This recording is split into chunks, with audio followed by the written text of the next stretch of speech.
Light versus darkness, good versus evil, angels versus demons, God versus the devil.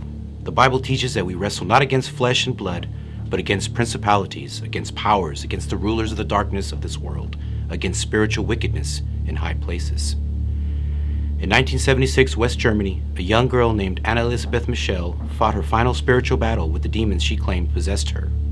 Tormented and tortured for much of her young adult life, Anna claimed victory in the darkness as she believed her sufferings would bring many in the world to God.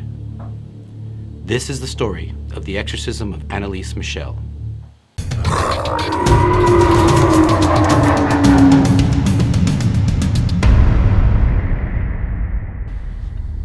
Anna Elisabeth Michel, nicknamed Anneliese Michel, was born on September 21, 1952, to Joseph and Anna Michel in Leibfling, Bavaria, West Germany.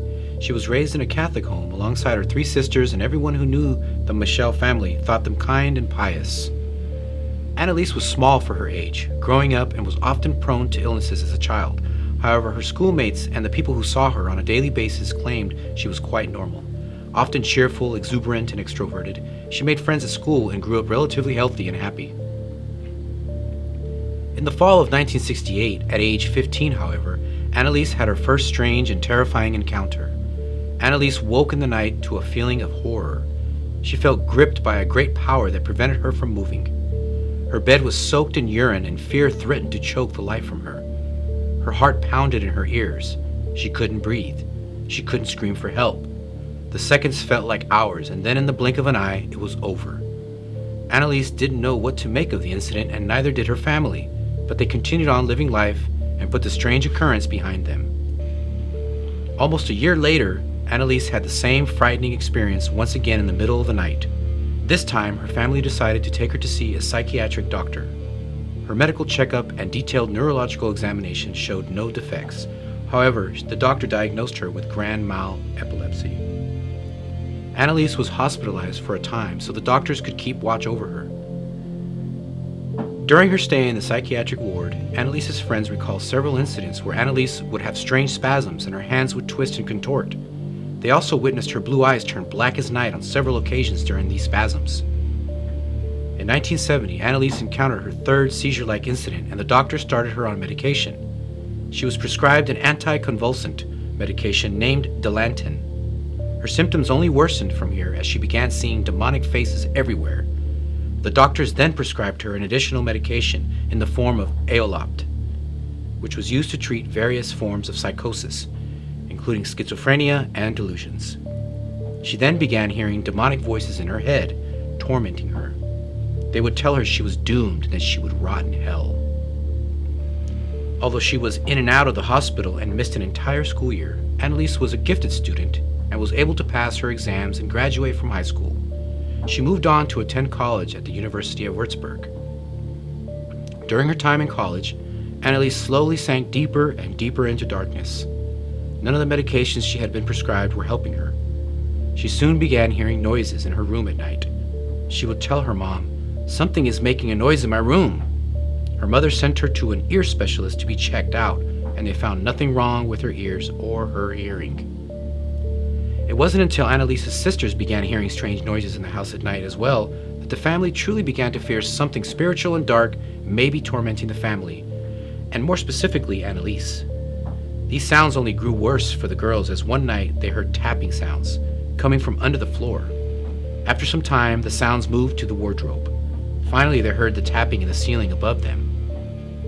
Anneliese's three sisters were terrified and ran to pray in front of a little statue of the Virgin Mary in their room. Anneliese's face twisted in unnatural ways as she stared at the girls while they prayed. Her eyes were black again, and the three sisters recall sensing the hatred coming from Anneliese as she stared wide-eyed at them praying. For many months to come, the family would catch Anneliese staring at the statue of the Virgin Mary for hours at a time with jet black eyes. The family continued to pray together, receive the Eucharist, and recite the evening rosary, but all this gave less and less comfort to Anneliese, who was feeling worse both physically and mentally every day. Anneliese eventually confessed to her priest and future exorcist, Pastor Arnold Renzavi, that she felt such terrible fear. She said she felt like she was in hell itself, so lonely as if there was no one else in the world. She imagined that this must be what Jesus felt at the Mount of Olives, but much worse, as he took the weight of all the sins of the world upon himself. Even as Anneliese's situation worsened, the family had still stuck to a secular approach under the assumption that their daughter was dealing with a medical illness. This began to change after Michel went on a Christian pilgrimage to San Damiano with a family friend. While Anneliese traveled past holy sites with her pilgrimage group, she was unable to look at images of Christ. She shielded her eyes from the crucifix and would not approach the holy shrine nor drink from the holy water spring. Anneliese would later explain to her escort that as she approached the shrine, the ground around it burned her like fire and that she couldn't stand the pain. She walked around the shrine in a wide arc and tried to approach from the back. Men and women were praying. As Anneliese glanced at each of their faces, caught up in prayer, she saw the contorted faces of devils gnashing their teeth. She made it to the edge of the garden before she was forced to turn back. She tried a third time to approach the shrine, this time from the front again. She had to avert her eyes from the image of Christ hanging on the wall and was able to make it to the edge of the garden before once again the pain overwhelmed her and she had to retreat. Anneliese also stated she could not look at the medals or images of the saints as they sparkled bright as the sun. Anneliese's escort on the pilgrimage was quickly convinced that Anneliese was possessed by demonic forces. During the early years of college, she was still a relatively happy girl and very quickly met a boy named Peter who took a fancy to her. They began seeing each other. However, Anneliese didn't want to get involved deeper in a relationship with him, given her situation. Peter was persistent, however, and comforted himself and her by saying they would find a doctor who could reveal the origin of her odd troubles and free her from all of this. In the months after meeting Peter, however, Anneliese began her sharpest descent into darkness. She became more aggressive every day, lashing out at her family and herself.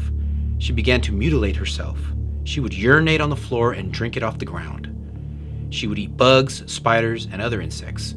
When her sisters tried to stop her, Anneliese would fling them off her, tossing them across the room like rag dolls. She would hiss and scream at Peter like a wild animal.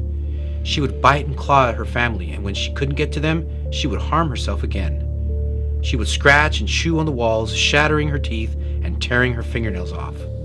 She would stuff her head in the toilet and strip down naked to roll around on sharp gravel and rocks. In 1973, Anneliese was prescribed Tegretol, an anti-seizure drug and mood stabilizer.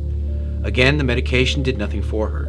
She only got worse again as she began hiding under tables, growling and screaming about demons and the faces she saw, and became even more destructive, throwing and breaking anything she could get her hands on. In their helplessness, Mr. and Mrs. Michel wrote a letter to the bishop of their diocese, asking for their daughter's exorcism to be approved by the church. While waiting to hear back from the bishop, the Michel family was visited by Pastor Adolf Roderick. He had been charged with exorcising a nurse in the hospital during World War II. He had analyzed hundreds of cases of demonic possession and was convinced Anneliese was suffering from the worst form he had ever seen.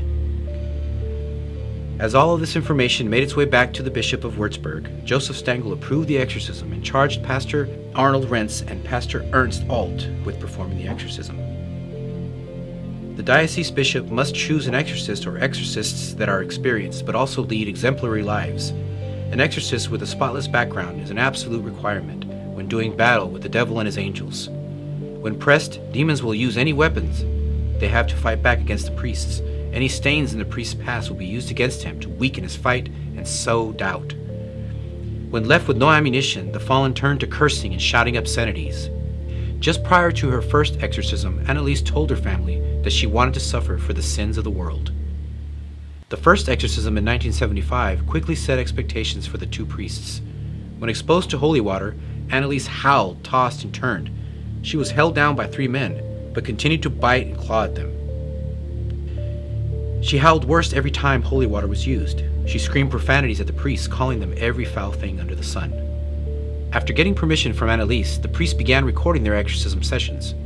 The priests shouted for the demons to remove themselves from Anneliese in the name of the Lord Jesus Christ. The priests commanded the demons with words from the ritual Romanen and from Scripture. The shrieks and howls only grew worse, and although enraged terribly, the demons answered every one of the priests' questions. As the priests dug deeper, the devils inside Anneliese choked as if throwing up their entrails, and suddenly several voices emanating from Anneliese began to scream, "She's coming! She's coming! The great lady!" The The screams seemed to come from multiple, distinct beings all at the same time. By the end of the first exorcism sessions, the family, the priests, and everyone else present were thoroughly convinced Anneliese was not dealing with epilepsy, but rather the most severe case of possession imaginable. More exorcisms were performed shortly thereafter. Anneliese had begun refusing to eat, claiming the demons inside her wouldn't let her. During the exorcisms, she began genuflecting many hundreds of times. She would fall to her knees and rise up quickly, only to fall to her knees again. She eventually tore the ligaments in her knees and broke both of her kneecaps. During one exorcism session, the priest asked the possessing demon for its name, and Anneliese snarled and yelled out not one, but 6 names. The first 5 demons identified themselves by the notable men of history they had resided in: Judas Iscariot, the disciple of Christ who betrayed him to the Pharisees for 30 pieces of silver; Nero, the Roman emperor, known for his murder of Christians, the killing of his own mother, tyranny, and debauchery; Cain, the firstborn son of Adam and Eve, who murdered his own brother Abel; Hitler, who persecuted and murdered millions of Jews; and Fleischmann, a disgraced Frankish priest from the 16th century, punished for his drunken behavior and accused of assault and murder before his excommunication. The 6th and final demon identified itself as Lucifer, the devil himself. At this point, Anneliese's parents had stopped consulting doctors at her request and relied solely on the exorcism rites.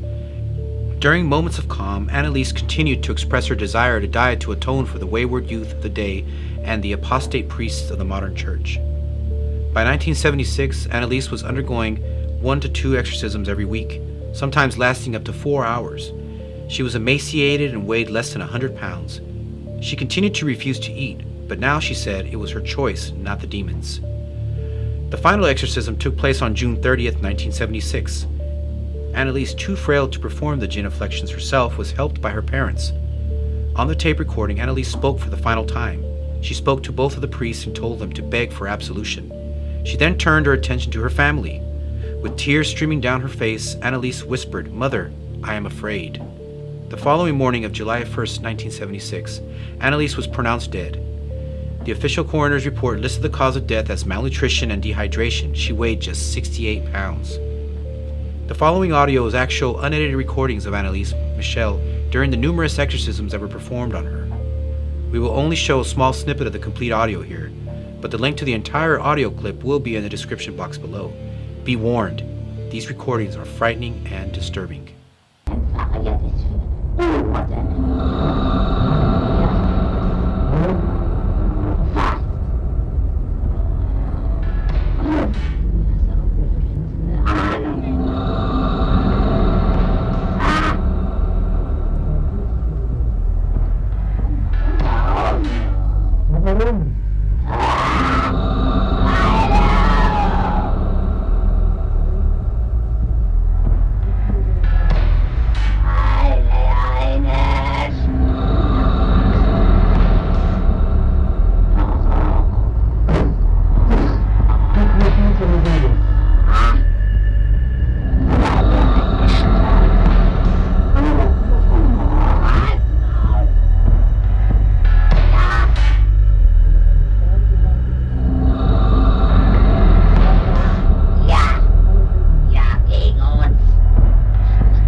Anneliese suffered and died for what she believed was a righteous cause. Her story has spread like wildfire, and her experiences have moved many.